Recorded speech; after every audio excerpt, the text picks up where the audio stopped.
আজকের recipe উমস cooking ল্যাবে কড়াই মাশরুম। ধনে, জিরে, মৌরি আর শুকনো লঙ্কা ড্রাই রোস্ট করে গুঁড়ো করে রাখতে হবে। একটা প্যানের মধ্যে স্কোয়ার করে কাটা পেঁয়াজ, ক্যাপসিকাম একটা বড় সাইজে ভেজে তুলে রেখেছি। আবার প্যানে তেল দিয়ে মাশরুম ছোট ছোট করে কেটে নিয়ে অল্প নুন দিয়ে ভেজে নিতে হবে। তাতে জল বেরোবে, জলটা ফেলে দিলে ভালো টেস্ট হবে। এবার দিয়ে দিলাম প্যানের মধ্যে জিরে আর কাঁচা লঙ্কা।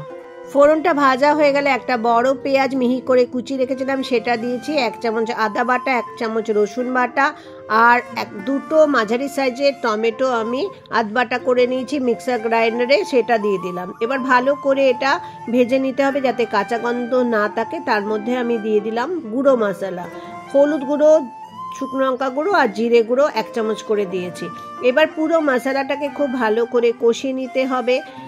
3-4 মিনিট এটাকে ভালো করে কষিয়ে নেওয়ার পরে এর মধ্যে আমি দিয়ে দেবো জল আর নুন দিয়ে এবার ভালো করে এটা 2-3 মিনিট ফুটিয়ে নেওয়ার পরে এর মধ্যে ভেজে রাখা মাশরুম, পেঁয়াজ আর ক্যাপসিকাম মিশিয়ে 1-2 মিনিট ভালো করে নাড়াচাড়া করে নিতে হবে। এর মধ্যে দিয়ে দিতে হবে আগে থেকে গুঁড়ো করে রাখা কড়াই মশলা, আর যে কোনো কড়াই মশলা তোমরা এটা দিয়ে বানাতে পারবে।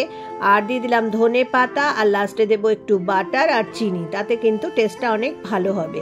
শীতকালে রুটি পরাঠার সঙ্গে এটা জমে যাবে। রেসিপিটা যদি ভালো লাগে প্লিজ বন্ধুরা আমার চ্যানেলটাকে সাপোর্ট করে দিও, সাবস্ক্রাইব করে আমার বন্ধু হয়ে যেও আর একটা লাইক করে দিও।